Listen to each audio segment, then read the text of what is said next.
bonjour et bienvenue. Welcome along to episode 3 of Across the Channel. There were goals galore in France over the weekend as PSG hit Toulouse for 6 and Joao Neves registered one of football's greatest ever hat-tricks. Lille go even further, crashing 7 past Lorient. Lens come from behind to defeat bedraggled Brest. Paris FC get their first top-flight win in 46 years, while Nantes and Le Havre are also up and running, seeing off Auxerre and Nice, respectively. Elsewhere, Rennes have to settle for a draw at Angers. Monaco leave it late to sink Strasbourg. And last but not least, Lyon get the better of arch-rivals Marseille to clinch the points in the Olympico. 39 goals in 9 games overall. It was breathless, it was beautiful at times, and controversial at others. With me to try to make sense of round 3 is the France-based football journalist Luke Entwistle. How are you doing, Luke, after that dramatic weekend? Thanks very much for having me on. Yeah, I mean, a great weekend. I'm glad I'm on this week rather than, for example, the first week where I think there were, 7-1-0. So it's more kind of Ligue 1-0 that weekend. But yeah, great to have so many goals to dissect, so many great individual performances to go through. I mean, that Neves one, I know you're in Toulouse, was just one of the great hat tricks, but probably the best in Ligue 1 at the very least. So yeah, great to dissect it all.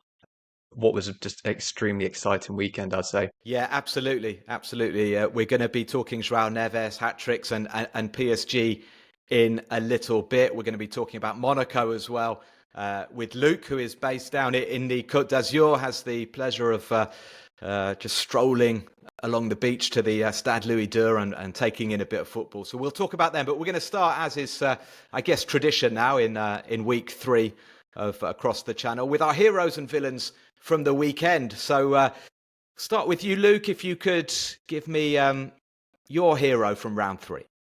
So, I mean, I'd go for Hamza Igamane, who's obviously just come in at Lille. He actually only had one training session before this game, so he arrives the day before, just about eligible to play, comes in and then gets a brace off the bench for Lille, first appearance in that 7-1 victory. An incredible victory. I think it was the most goals scored in the second half of a Ligue 1 game ever. So yeah, a big win for Lille, and Hamza a big part of that, because even though they've got Olivier Giroud in, I think that there'll be a lot of work for Igamani to do, because Giroud is getting on a little, 39. I know he's a player that you love in particular, Matt, but I don't think he can be pumping in the goals all season in Europe in Ligue 1, so he'll have a big role to play, and that's quite a big start for him to bed in so quickly, to get a brace on debut, one training session in the locker. You know, it's difficult to start like that and to do that. I think it is really impressive and really good omen for his time at Lille. Yeah, Olivier Giroud was out with a very slight groin strain. I don't think it's anything too bad. Giroud got 2 in his first 2 games. He's not there, and Lille crash 7 goals past Lorient, and it's going to be interesting to see how Hamza Igamane gets on. I was talking to some people who follow Scottish football, and he comes with a bit of a mixed kind of reputation, because there were disciplinary issues at Rangers. He came off the bench at Lorient, and one of my colleagues said, I'm surprised he actually agreed to come on, because apparently he refused to come off the bench once with Rangers. Correct me if I'm wrong, any of the listeners, but that's what I've been told. So great start for him, and a good shout. Already a hero on Across the Channel. Who's your villain, Luke, from the weekend? I mean, if we're choosing a player, and I know he's already been mentioned on the pod, unfortunately, but he will be mentioned again, is Radoslav Majewski, who obviously hasn't had the best start to life at Brest on loan from Monaco. Obviously has the gaff against Lens. Brest up at the time, he comes out, he makes a contact. Was it with Wesley Said who was going in behind? Oh no, it's Fofana, the youngster, and just completely takes him out. Penalty, red card. Not sure about the double jeopardy law there. Yeah, it's been a very tough start to the season for Brest and for Radoslav Majewski. Obviously, Brest are, counting on him. He's been their big signing to replace Marco Bizot. Luke, you've seen quite a bit of Majewski. He's a Polish international. You've seen quite a lot of him at Monaco. Is he going to come good, do you think? Because he's now got a suspension to worry about. He's A keeper who has strengths and weaknesses, and unfortunately maybe too many weaknesses. I think he's a brilliant shot stopper. I think in terms of just raw shot stopping, he's a bit of a Donnarumma type in that he can make incredible saves, very dramatic saves, has good reach, had a good jump as well, but not the most commanding. Struggles in crowded boxes, can struggle sometimes with the ball at his feet, even though it's something that he has improved on since joining Monaco. But I feel as though the weaknesses are maybe too glaring to really kick on at this level. I mean, Brest may be his level, but at least for Monaco, I think the feeling was after last season that it wasn't quite going to work at the highest level, at a Champions League level team. Brest obviously not that anymore, and I think that the performances we've seen from Majewski so far are below his par. So I'd expect him to improve and maybe kind of turn things around at Brest, but I don't think he's a player who's going to be targeting the higher level and targeting getting back into European level teams anytime soon, especially given his age now. I mean, he's not old, but he's kind of entering into his prime. So you'd really hope for those weaknesses, which, as I say, are considerable and are a hindrance, I would say. I think those maybe prevent him from going to the top level. Yeah, it could be a relegation battle this season for Brest. I know I tipped them as my dark horse, but sometimes I get Yeah, things wrong. They I know that I didn't. I mean, Eric Roy has this kind of tendency to catastrophize quite a lot. I'm not sure if you've been in too many of his press conferences, but he really makes a big deal out of any loss. It's always a disaster for him. I remember when he lost, I'm not sure if it's a game you were at, against Monaco back in November last year. And they lose against Monaco, and he says, "Oh, we're going to be in a relegation battle this year." Obviously, they end up finishing top half, but at the end of last season, he said, "No, like really, we are going to be in a relegation battle this year, and maybe this time we should believe him." Yeah, they've lost Madi Camara, Pierre Lesmelu joining Paris FC, it seems, as well. So, I mean, and obviously Marco Bizot, as Unai Emery knows only too well. Let's talk about my heroes and villains. It's very difficult not to pick Joao Neves, given that I had the pleasure of being in Toulouse. But I'm not going to pick Joao Neves because the other game that I got to commentate was Angers 1, Rennes 0, and it was a really interesting game because Angers' striker and their best player signed for Rennes. Did I? Okay. Good call. Sorry. All right, I'll go again. Good work. What did I said something about Brest, didn't I? Yeah. Okay. Yeah. Brest have lost Madi Camara. Pierre Lesmelu could be joining Paris FC, and obviously, as Unai Emery knows, they've lost Marco Bizot as well. For my hero, very tough not to choose Joao Neves, given that I had the pleasure of being in Toulouse to see that unbelievable hat-trick. But I'm not going to choose him because we're going to talk about him later. I'm going to choose Esteban Le Paul. Now, I had the pleasure as well of commentating Angers 1, Rennes 1 on Sunday afternoon. And just 3 days before this game, Le Paul signed for Rennes, leaving Angers. And as fate would have it, here he was playing at the Stade Raymond Coppa, where he'd scored the winning goal a fortnight previously against Paris FC. He's kind of the star player, really, for Angers. Scored 13 goals in all competitions last season. And he's also got an amazing an amazing story. His dad used to play for Auxerre. He was part of their double winning team in 1996. Had a bad accident and had to retire prematurely. He then had a fatal car crash. This was 5 years ago. So Esteban Le Paul tragically losing his dad. In the same year, he was released by Lyon, and incredibly has shown great strength and talent to fight his way back up to the professional game. He played in the third tier with Épinal and then with Orléans, moved to Angers when they were in the second division, helped them get up. And he's a real sort of old-fashioned striker. He's not especially fast and strong, but he's got a nose for goal, and he got a really instinctive goal after just 20 minutes to put Rennes in front. And I think for once, that sort of refusal to celebrate the goal was actually justified, considering he was an Angers player just 3 days previously. Angers were not particularly happy. There were flares chucked on, and the game was delayed a little bit. But Le Paul carried himself, I thought, with great dignity, and I hope it goes well for him at Rennes. I think he's a good player and deserves to get this big move, 15 million euros to Rennes. So he's my hero. I'll ask you to comment in a moment, but I'll give you my villain, Luke, as well while we're at it. My villain is actually multiple players, which I think is a bit fairer than singling out one, particularly as we've singled out Majecki twice in a row now. But I'm going to go for Marseille's Englishman. It's not been a good season for Marseille's Englishman so far. Jonathan Rowe, obviously involved in a big fight with Rabiot and sold to Bologna.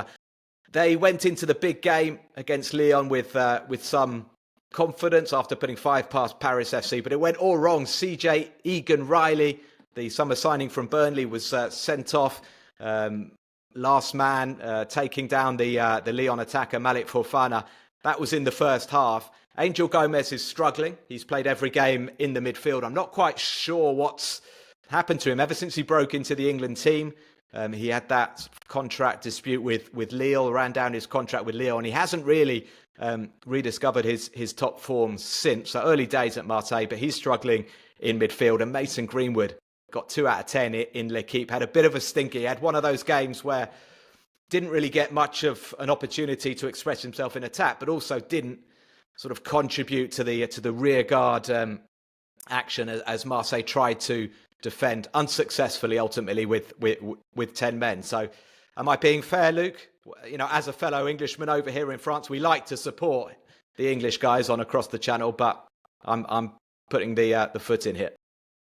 Yeah, I mean, I think it's pretty fair. CJ Egan-Riley is also responsible, in part at least, for the goal that Rennes scored in the last minute on the opening day. He was the one who was too deep, playing Ludovic Blas just onside for that goal as well. He has had a difficult start. I saw that Leonardo Bellardi came out post-match saying that actually the red card for Egan-Riley was my fault. So he's trying to defend his teammate a little bit, but it's not. I think it was. I think it was Yeah, Bellardi's but fault. Gave the ball away, didn't he? yeah, and he also got a 2 in the keep that performance as well. And there's lots of talk about restructuring that Marseille defence since. It was actually the exact same thing that happened, if you remember, at the start of last season, where they made quite a few defensive recruits and then ended up recruiting more because it didn't work straight away. So a bit of a repeating storyline there at Marseille. Gomez, I agree. I didn't mind him against Rennes in the first game, but he was given time. I think there could be quite a lot of stats padding there. He's going to get so many completed passes. I think there, and I think that will kind of make him statistically look quite good, but he's not really had any punch really, or any real guile or anything really going on in the final third. So that's something he can kind of improve on. And Greenwood is one of those players that comes and goes. He comes into matches, he disappears from matches, or sometimes from a whole series of matches. But I like Esteban Paul as the hero as well. I mean, you talk about his rise up back to professional football, and it's so recent, even that he established himself at Angers. I mean, it got to mid-season last season, and he wasn't playing that much. He was a bit part player, and it was only a cup game that he scored in that really elevated his game, and then he ends up playing every game until the end of the season and getting this move as well. So yeah, a real fan of his, and as you say, nothing really stands out. Physicality, pace, he doesn't really have either in abundance, but he does, as you say, have that nose for goal. I remember his incredible goal against PSG last season. Of course, it was just a consolation goal, but he's a player who's a great finisher, and I think a real asset for Rennes, who are going to add, I think, a bit more firepower to that forward line before 8 o'clock France time tonight. Looks like you might get Mbolo. I'm interested to see how that kind of partnership would potentially work between those two. So a player who I think has the potential to repeat his great campaign at Angers. Okay, good stuff. I would just say, just going back to Marseille and their defence, they haven't had Facundo Medina yet, who was the big defensive recruit from Lens. He's currently injured. So, let's see if Bellardi and Medina can strike up a partnership, the two Argentines at the back, and hopefully Egan-Riley as well can bounce back from last night's disappointment. Luke, I want to talk about Monaco. I want to take advantage of your presence on the pod today. Before we get into the nuts and bolts of what's going on with Adi Huta's team, tell us what it's like for an Englishman. Where are you from, first of all? How have you ended up in the Côte d'Azur? And is there a better job in the world than following Nice and Monaco as a reporter? I mean, I don't think so, truthfully. I mean, I'm from Bolton originally. I was living in London before I made the move down to Nice to cover initially Monaco, just Monaco, all Monaco sports, including its football club, which is probably the major element of Monegasque sport back in 2021, right at the end of 2021 when I moved down. And it's a great club to follow because it's got such an incredible international following. Also a great following throughout France, even though obviously they're often mocked for their lack of attendance at home matches. They have the slogan, partout, toujours, always everywhere, which they kind of are. They always fill out their away, and so it's a well followed club. So it's a fun club to follow, a club with so many international stars, as with Pogba, Dyer, for example, now, but also one that creates incredible players. Elias Ben-Seguir just coming in, leaving for a big fee as well. So it's a club that has great players on their books all the time, and who's are always developing great players. I mean, when I arrived in 2021, the club had just come off a bit of a turbulent period. I mean, there was the championship win, but after that there was struggles, there was lots of inconsistency. They were building a new training ground, and I kind of arrived in 2021 and all the bits are kind of in place at that point. And so it's been quite serene to follow Monaco as a club. Not too many big lows, even though the Anthony Clement, Philippe Clement even season was a bit of a struggle, but bar that, it's been successful ever since I've arrived, and it's been a similar story at Nice as well. So yeah, a really fun club to follow, just because of the attention it gets as well. That new training ground, I mean, the old one was spectacular. The new one is just unbelievable because it's sort of state of the art. But they've got this setting, haven't they? You can probably describe it better than me, but you've got kind of like this cliff face with a beautiful training ground. You've got the sea, the deep blue Côte d'Azur ocean. It's not maybe surprising, is it, that Kylian Mbappe, Thierry Henry, but they're obviously the standout names, but so many big names, Thuram, Petit, have learnt their trade in this very tranquil, beautiful surroundings. And Paul Pogba, his choice to go there, I'm sure it does have something to do with the fact that he knows he's going to be sort of left in peace and quiet, and he's going to be able to focus on his football. Yeah, I mean, yeah, that training ground, as you say, is beautiful. I mean, I remember I interviewed Paul Mitchell in the sporting director's office, which is right on a corner slot, and you look over all the training pitches, all three of them, all the way down to the sea, and then you just get this expansive view. You can see all the way down to Nice and beyond as well. So it's such a great environment, and it's why it attracts so many players as well. No, you talk about that tranquility, and I think that's a major part of it. Is that Monaco, apart from a few weeks in the summer, is a place where you are just completely left to your own devices. You can walk around the streets. It's bizarre. As a celebrity there, you can just walk around the streets. You will not be bothered at all.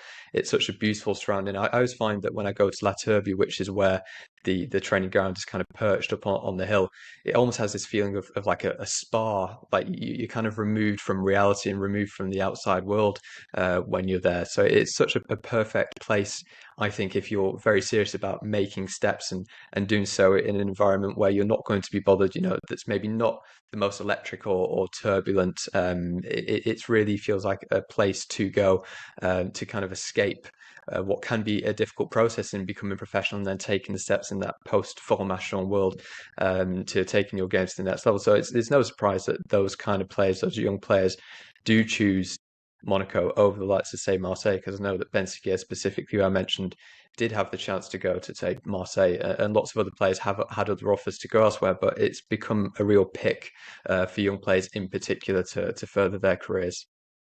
Yeah, not being very modest, Luke, describing yourself as a celebrity there in Yeah. Monaco, or maybe I didn't quite understand the way you were phrasing it, but yeah, Luke Entwistle up there with Roger Moore and Grace Kelly and the other celebrities who like to hang out On an equal at the standing, yeah. Principality.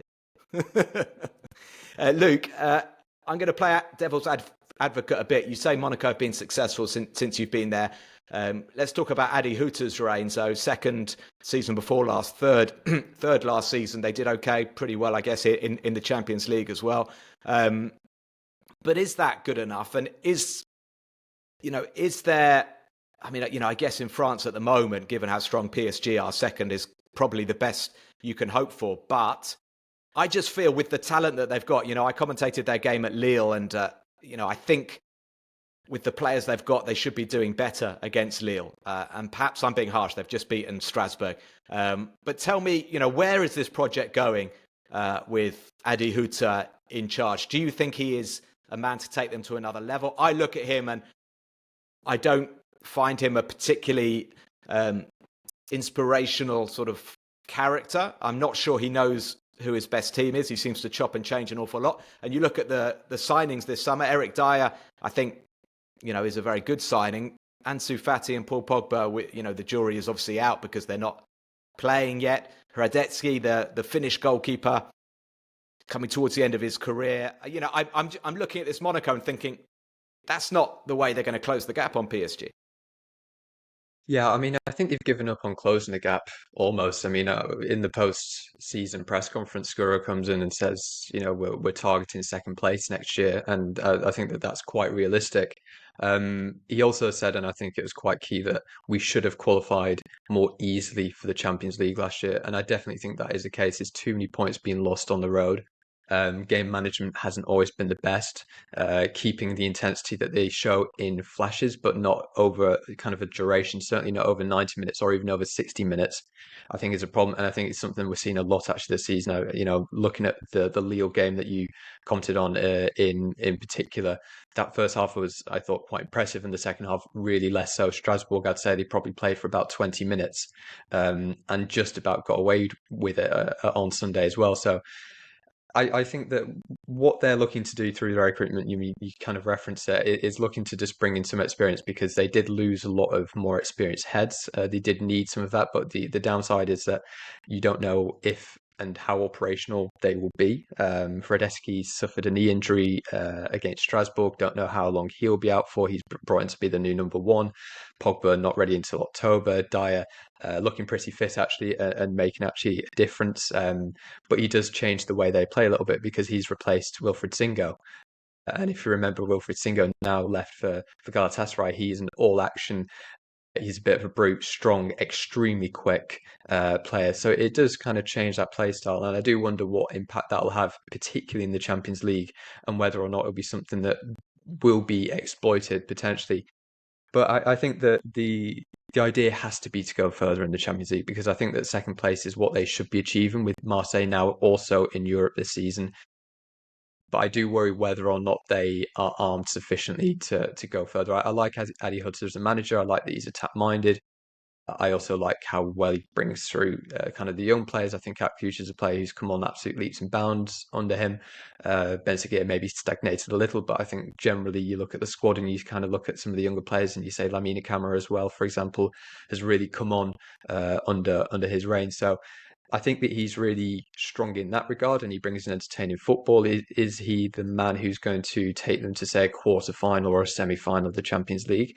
You can't be too sure, because you can argue that their play style is maybe too open, maybe need a little bit more pragmatism at times to be able to see out games, because at least in Ligue, they have a more talented squad. In Europe, they don't, and I think that that's their Achilles heel. Really, is they treat Champions League Ligue the same, and maybe you can't. Yeah, very good shout, I'd say, with Akliouche and Lamine Camara. They are really developing into superb players. The Champions League fixtures aren't easy. Manchester City, Tottenham, Real Madrid, Juventus among the opponents. The first game is away to Bruges, who was so impressive against Rangers. Just reflecting on Sunday and the victory over Strasbourg, really important one, Minamino scoring late. What did you make of it? And in particular, what did you make of Balogun and Beereth, who were partnered together in attack? It's an interesting one, because I actually thought that Balogun, that was maybe his best performance in a Monaco shirt, at least in terms of the overall package and what he gave in build-up. I think the big question about if they're going to go for a two, which it seems as though Hutter is going to go for a two-man attack again, is how they're going to link up, because Embolo on the pitch and off the pitch with Mika, it was just an incredible partnership. It looks like he'll now be off. But they were best friends off the pitch and just had this incredible synchronicity on the pitch that allowed. I mean, if Mika Biereth got, was it 13 goals in the second half of last season, it's really in huge part thanks to what Embolo was doing in terms of link up and hold up play.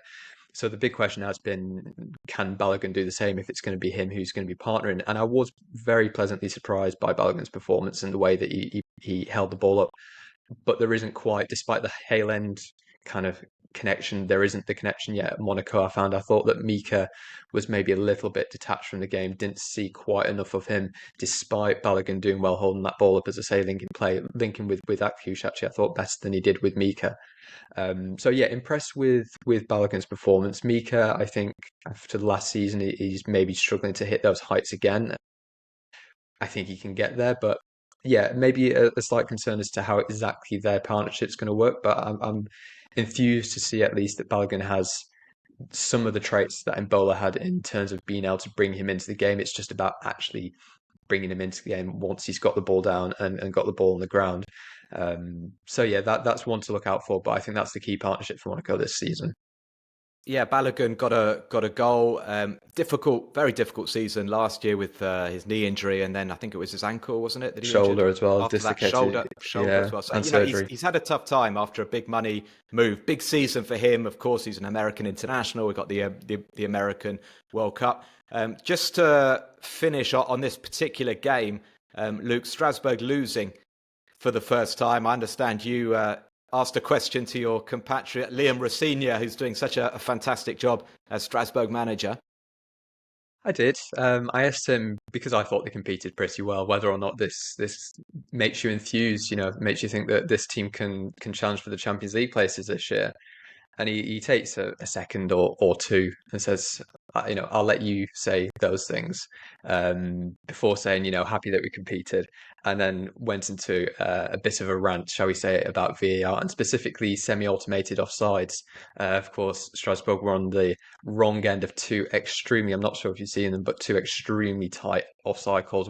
But both of them went against them. The first one was a Panicelli header from a Moreira cross, very marginally offside, and then Monaco's second, Balogun's goal, a chip past Penders. Uh, he was just marginally on. They look almost identical with the two lines separated by absolute millimeters. They seem to be overlapping, and he was not very happy at all. He says, "I think I'm going mad." He says, "I'm a very emotional man. I'm very emotional right now," and that was, I think, that was his final question before he departed the press conference. So yeah, he was not happy at all. That was my outside shout for villain was semi-automated offsides. But yeah, I went for Majeski instead. But yeah, that was certainly too. Can you call it contentious when it's when it's quite It's the technology. it's the Yeah. technology. But at least for Rossigna, two very contentious calls. He's good value though, Liam Rossigna, isn't he? Like he says, quite an emotional guy, but he gives really good, honest answers, and he hasn't had too many disappointments so far. He's had a great first season. He's got Strasbourg into the Europa League now, and is that right, Luke? Europa League for Strasbourg? Europa Conference. Europa Conference, I wasn't sure. Okay, but yeah, Strasbourg back in Europe, fantastic achievement. We're going to finish part one now just with a quick word because Luke's kind of going to be our man down in the Côte d'Azur this season if he's willing to assume that role. Nice have had a very difficult start to the season. They went out to Benfica in their Champions League qualifier. They've lost 2 games already. The opening game against Toulouse, and then they lost at the weekend to Le Havre 3-1. That was Le Havre's first points. Luke, they lost Evan Guessond in the summer, Marcin Bulka as well. The guys who have come in, Isaac Janssen, Kevin Carlos, Yevan Dieu for the most expensive recruits, the biggest recruits. But it's slightly worrying, though. I mean, Ineos are probably more worried about Manchester United from what I can understand, reading between the lines. What have you made of it? Yeah, I think that all Nice fans and everyone at Nice also feels the same, that Ineos its attention is diverted elsewhere, and has been for a couple of years now at this point, and that is frustrating to certain people at the club and people around the club, including the fans as well. I think Ratcliffe's comments last year, stating that they don't play a great football, maybe didn't calm those tensions too much. But yeah, worrying, definitely worrying. Would 100% agree with that. I think what worries me most is their transfer business, really, and just how many punts have been taken on players that are not proven and have come in from so-called kind of inferior divisions, not top 5 European leagues, who they're expecting to bet in quite quickly. I mean, Janssen is maybe the key example of that. He's coming in to kind of numerically replace Evan Guessant. And those are big shoes to fill. Really, you don't want to be doing that with someone who is going to have a period of adaptation to Ligue 1, and then you bring in Kevin Carlos from Basel as well, from the Swiss division. I've watched a bit of Swiss football, and it's not at the level of Ligue 1.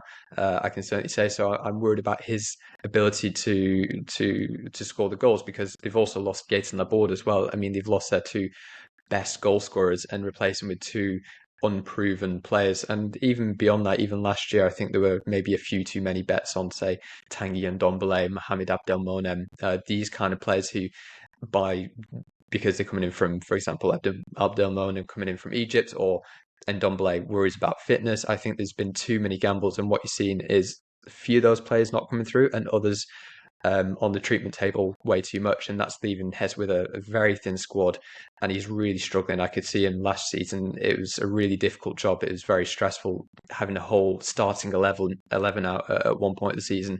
He started the season, I think, with 9 injuries as well, so they have players to come back. So I'm not going to kind of go into this as a crisis mode, because players are going to come back. But I'm certainly very worried in this talk of Jonathan Klaus leaving as well. If he leaves before the transfer deadline, I'm really worried, because I think he is the one outstanding player in that Nice side. Came off the bench in that loss against Le Havre, but I'm overall quite worried. Even that Toulouse match, not the Toulouse match, the one last week, the 3-1 win over Auxerre, I thought they were quite poor for long periods of that game. Ez wasn't overly happy about the performance, said it's very much we're in construction, was his terminology. So this Nice team, despite the fact that they should be the most ready of all Ligue 1 clubs because they started the season early, because they played Benfica in the Champions League qualifiers, looks the least prepared and the least rounded, I'd say, almost of the Ligue 1 teams to face the upcoming season. So worrying signs for them. I'm not sure if they can make the European places. I think that could be a struggle. Yeah, I mean, Franquez is a great coach. Got them into 4th last season, but there's only so many sort of miracles he can pull off, I would say, and he does seem to be feeling the strain. But thank you for that. We'll keep an eye on Nice, of course, and Monaco throughout the season. With Luke, we're going to take a short break, and then after that, we will be back with some Joao Neves chat, and we'll look at Lyon's victory in the Olympico.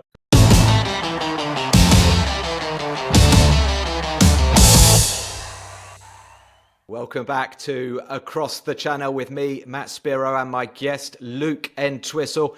If you do have any comments, any questions, you can email us acrossthechannelpodcast@gmail.com. And we do ask you, please, to rate us, to give us any comments as well on the podcast platforms. We need your support. And we're now going to turn our attention to the champions, who turned in a performance of champions in Toulouse. It was quite sensational. Incredibly, for the first time in their history, they scored 3 goals inside the first 15 minutes of a game. I was sort of surprised to hear that they hadn't done that before, because they have been pretty dominant, haven't they, in the last decade. But it was astonishing. The 3 goals were astonishing, but in particular, the 2 overhead kicks from Joao Neves.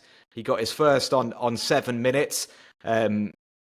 Which was already like an incredible effort, sort of flicking the ball up with his foot, then chesting it in the air, overhead kick with his right foot, and then Barcola made it too. And then what was just absolutely astounding was that 7 minutes after he did the first one, Joao Neves did exactly the same sort of move again. This time it was just chesting it up in the air, but the finish was even more clinical, even more exquisite, and it was just one of those moments when you're in a stadium and you have that kind of sensation that you're witnessing something, incredible. There was kind of like a split second of like disbelief. There was 32,000 people there going, oh my goodness, he's just done exactly the same thing again. And it's the sort of thing you see maybe once in a season. You don't see it twice in 7 minutes. So, what Neves did was unbelievable. Toulouse, to their credit, they were 4-0 down within half an hour. To their credit, they fought back.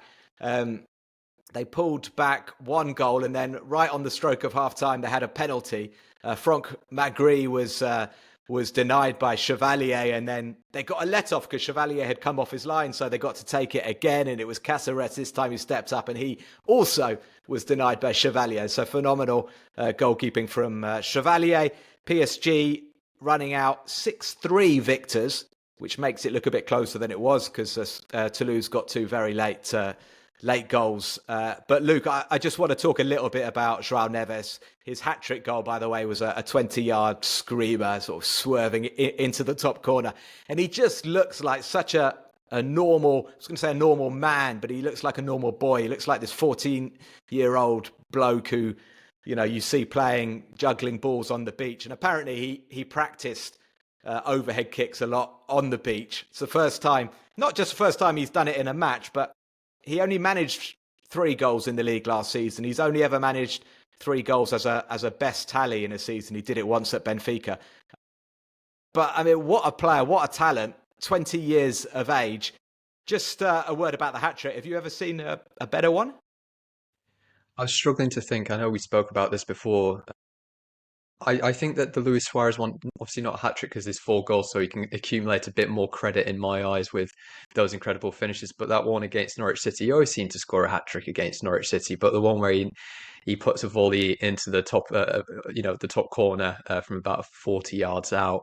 Another one where he lifts the ball over and then volleys past the goalkeeper again. I mean, it's a few years ago, but that's a 4 goal haul that really sticks in my mind. But I think if you're talking really the technical quality, I mean, I think that the second overhead kick was more aesthetic from Joao Neves because it's just one touch and then rifled into the top corner. I think that the first one is maybe more impressive because he's got Dembele to contend with, who kind of air shots his volley, and then Joao Neves has to get that ball kind of from out of his reach almost to get it onto his chest and then to go from there and then put it in the top into the top corner. So that was I thought technically speaking, I can't think of a better hat trick. So I was kind of trying to think, of context almost. And I thought that I came back to the Mika Biereth hat trick very recently from Monaco, just because it scored in 8 minutes. Is that more impressive? No, but didn't hang on because I've been looking these up. Didn't there was a Ligue 1 hat trick inside 5 minutes as Was well? there? Was it Mbappe? Who is I'm not sure. is that? Yeah. We'll have to look at that. But I have been going through YouTube, and obviously, like, as an Arsenal fan, I'm always going to say Dennis Bergkamp against Leicester Yeah. in 1997. Our producer Will suggested that was definitely the best hat trick clinching goal. Mhm. One of the goals was also a curler into the top corner. Another one, he was 1-on-1 with the goalkeeper. Ronaldo, the Brazilian for Barcelona at Old Trafford. One was a bit of a tap in, 2 were incredible. Ibrahimovic got 4 against England. But again, it was one sensational strike, an overhead kick from 30 yards. Okay, quite special, but not necessarily 3 unbelievable goals. Watch Rivaldo for Barcelona against Valencia. That was in 2001. I think it might be better. He's got 1 free kick from about 30 yards. He's got 1 shot, flies in from 25 yards, and an overhead kick from the edge of the box, possibly just outside the box. Possibly Rivaldo's better. But actually, you asked a question to Liam Rossigna. I asked a question to Luis Enrique. Have you ever seen a better hat trick in your career? And I was hoping he might talk about Rivaldo or something, but he just gave me an answer in French, which didn't make a huge amount of sense, to be fair. But he basically just said, "We're really happy for Joao, and we're hoping that he'll kick on. He can add goals to his game." But yeah, he's in pretty good company among those players, absolutely. So well done to Joao Neves, and I'm feeling very lucky, very privileged this morning, having witnessed that firsthand. Very quickly, Luke, on Paris Saint-Germain, it's really early days. They had those 2 1-0 wins. They had a short pre-season, so people are saying it's going to take them time to get up to speed. There was a worrying moment late on when Dembele was feeling his thigh. Dembele went off, having got off the mark for the season with 2 penalties. Can we imagine a PSG that's even stronger this season? That's what that feels like. That's what Luis Enrique says every single season, isn't it? I can't imagine a stronger PSG side, if I'm being completely honest. I think, however, if you maintain the level that you showed last season, which for me, that was the best level of any team in world football, despite what the FIFA Club World Cup says. Obviously Chelsea have that title of world champions, but for me, last season and still currently, PSG are the best team in world football. So it's hard to better that, but I think that just maintaining that level must be the objective for that team, and I think that they're pretty well armed to do that. I mean, they've not been too busy in the window, but Chevalier maybe brings you a few more guarantees on the ball, and in terms of claiming balls from corners, Zabani looks like a nice natural fit to replace Marquinhos long term as well. I think that this team was already the best in the world, and I think the idea is just going to be like, how far can we continue this? I think it's going to be a difficult shout, because I mean that would mean retaining the Champions League. However, I think they're capable, and I wasn't too worried about the 2-1 nils. I don't think they necessarily deserved either win against Nantes or Angers, especially Nantes. I felt as though they really deserved something from that game, but there were concerns about the fitness. I think those concerns maybe could come to the fore again at later points during the season because it was so elongated, wasn't it, last season, and so shortened their pre-season, returning just 10 days before the start of the Ligue campaign. So I think that those problems could rear their head again. But I'd say that for now, PSG are kind of back, as it were, and showing the levels that they showed consistently last season. Yeah, Lucas Chevalier doing well in terms of his penalty stopping. He is one of the players that Lille lost over the summer. I'm bringing up Lille because they did even better than Paris Saint-Germain. PSG scoring 6 away from home. Lille scoring 7 in the space of 50 minutes. We mentioned at the top of the programme, Hamza Igaman, he was Luke's hero. Igaman coming off the bench and scoring 2. But, it's been a really strong start to the season. They've got 7 points. And the question I want to ask you, Luke, is have Lille done the best business this summer in terms of incomings? Now, I know they've lost a lot of top players, obviously Chevalier, Jonathan David, Gomez. They've got a lot of holes to fill in that squad. But Felix Carrera's looked good on the left so far. Nathan Ngoy, the young Belgian defender, also looking quite impressive. They brought in Perrault at left back, Berker Oza, the Turkish goalkeeper, doing well. Broholm, a Norwegian winger, not yet, I would say, showing too much, and he was taken off at the weekend. And of course, Olivier Giroud, the cherry on the cake, if you like, with 2 goals in 2. Have they done the best business in terms of incoming transfers? Maybe a little early to tell.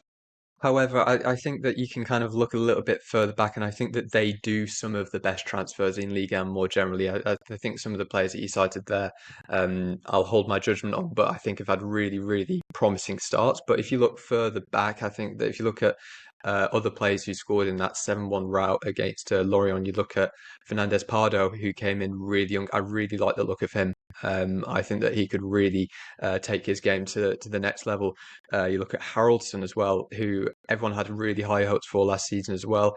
Started to deliver on those expectations towards the end of the campaign. Safraoui as well in the attack. I mean, these are all players who I think are going to really come good for Lille this season in their kind of second proper seasons at the club.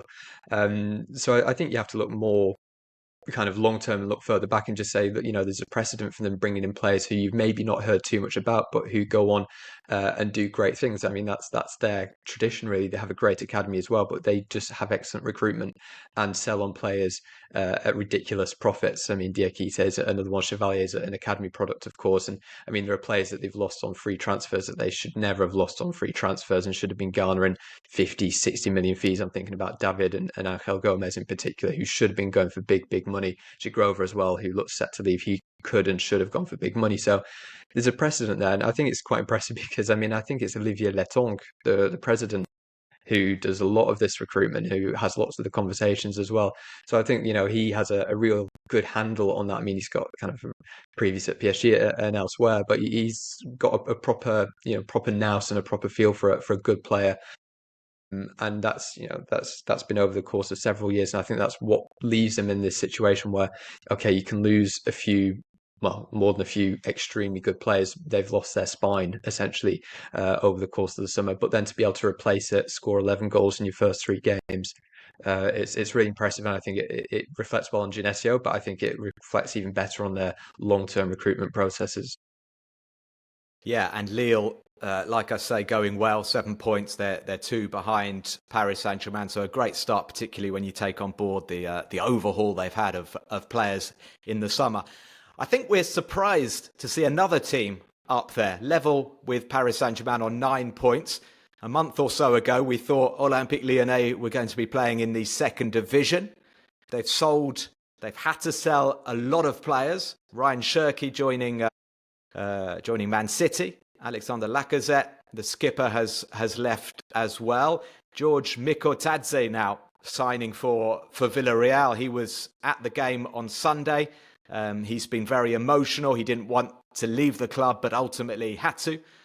because of their financial predicament. Now, Lyon went into what was the biggest game of the weekend on paper against Marseille, looking to get revenge for last season's last gasp defeat. And they did it. They did it, Luke. I mentioned that Egan Riley was sent off in the first half.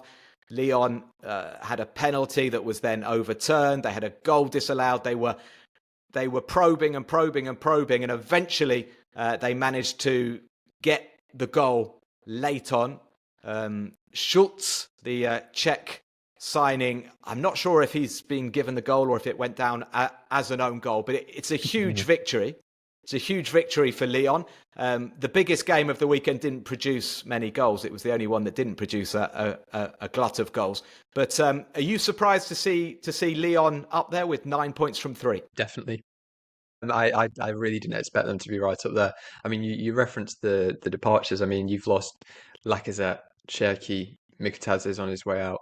Those are your 3 top scorers from last season who have all left or are in the process of leaving. And I was really quite worried about them. But I know that Fonseca over the summer was like, I'm actually quite pleasantly surprised. He didn't go overboard, but he said, given the restraints and given obviously what happened in the summer with the DNCG only bringing them back into Ligue on appeal, he was quite surprised, and I've also been quite pleasantly surprised too. They just look quite coherent. I mean, I love Tyler Morton in the midfield. I think he's been really excellent. I mean, you can't understate the importance he has in this start to Lyon's campaign. But this is a Lyon side really built on not quite on a shoestring budget, because I think that if you look at teams like I mean, those are shoestring budgets, but for a team of Lyon's ambition, a team that wants to be in the Champions League still, this is a real budget cobbling together of a side. And in that regard, I think that 3 wins out of 3 really reflects well once again on Fonseca.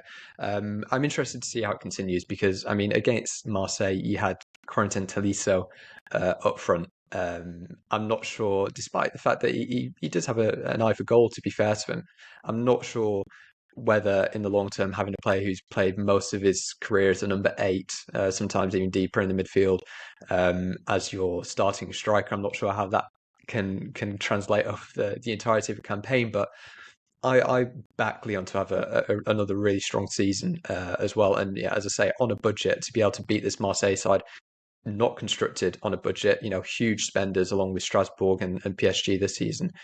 I think that speaks, really well of Lyon and what they've managed to do throughout the summer and what they've done in these opening weeks. Yeah, I agree. I think Lyon's interesting because they've lost a lot of players, but the squad seems to be less clustered. When I looked at Lyon going into matches, it would always be a case of, right, who are they going to play in midfield today? They've got Matic, they've got Veretout, they've got Tessman, they've got Tolisso. I'm missing a couple as well, but there was always sort of too many players almost for each position, and you didn't know who was going to play on the wing, whether it might be Nuama, Fofana, Benrahma, Whereas now it's like, okay, Fofana's our main guy on the wing, certainly, on the left side. We know that Tessman, Morton, and Tolisso, they're the midfield. Clinton Mata would always kind of fill in the gaps. He'd be either like the right back or the centre back wherever they needed someone. But actually now, I think Fonseca has said, well, actually, he's one of our best defenders, and let's just play him alongside Niakate, get him to settle down. And then you've got Maitland-Niles on the right. Tagliafico's going to come back in on the left side of defence. So if they can keep players fit, why not? Why not push on and try to finish top 4? I think you're absolutely right. Obviously, there's a big hole in the centre forward position. Whether they get somebody today on deadline day, we'll have to wait and see.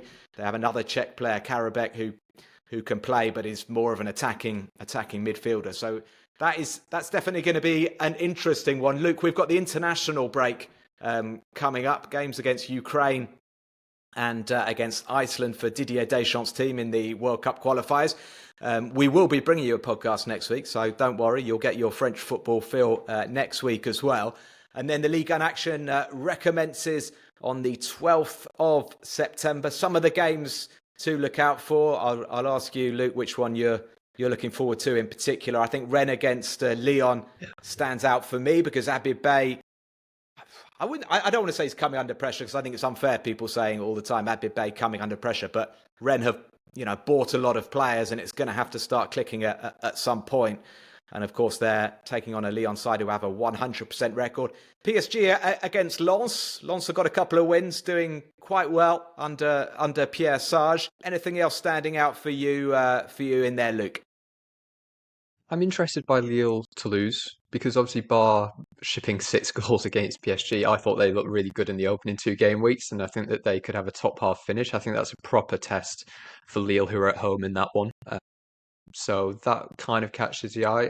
Also, the Nice-Nantes match. I mean, there's been a bit of a rivalry between these two sides since the 2022, I think it was, Coupe de France final, which ended in a very, very narrow and contentious 1-0 win for Nantes. And ever since, there has been a little bit of beef and there's a little bit of bite in that fixture, even though, I mean, they couldn't be further apart on the map, could they, Nice and Nantes? But there is certainly a rivalry there. And then maybe Brest, Paris FC. I think that they're not quite living up to the very high expectations that we maybe had at the start of the season of them, and we'll see how they get on. Obviously, 3-2 win over Metz over the weekend, so that's their first win. It's important for them to get some points on the board and get some confidence, I think. But I think Brest is a tough challenge away from home, in particular, because Brest, who I think will struggle, do still tend to play pretty well at home, but that could be a bit of a relegation fixture, that one that you look back in a few months and say that was a bit of a 6-pointer either way. So, yeah, maybe an eye on that one as well. Yeah, Paris FC getting a really important win, and it was interesting. The Stade Jean Bouin was full, almost 20,000. Jurgen Klopp of Red Bull these days, who have a 10% stake in Paris FC, he was present. Moses Simon getting the winning goal, going on his backflip celebration. That was all very impressive. So anyway, Paris FC supporters will be feeling better this morning. That's just about it from across the channel. Before we go, I want to say thank you to Luke Entwistle. Luke, do you have anything you want to promote? Can you let people know where they can follow you? Yeah, so I mean, you can follow me on Twitter at Luke Entwistle, just my name, and I'm the editor-in-chief at Get French Football News, where we cover everything French football, and we do a weekly column in The Guardian, where we reflect, as we have done today, on the weekend's action. A piece coming out today on Magnus Akliush, just got the France call-up goal and assist against Strasbourg in the 3-2 win, speaking with one of his youth coaches later today, actually, so that should be out later today. And yeah, that's probably the best place to find me is on GFFN and through our partnership with The Guardian, which we do, say, every Monday. Good stuff. Thank you, Luke. I look forward to reading that. Magnus Akliush, a fantastic player. The French have started calling him Magnus and not Magnus. But it's one of those, isn't it? It's like Hugo Lloris, Loris. It kind of depends how you want to say it. Akliush. We're settled on the surname. Yeah, Fantastic player. He likes to be called Magnus. He likes the Magnus. Yeah. So that's what I call him whenever he's in a press conference, which is quite often. I think will be even more regular going forward. Good stuff. Good stuff. Thank you, Luke. Thank you, everybody, for tuning in. We'll be back with another episode next week. Until then, have a great week. Bye-bye.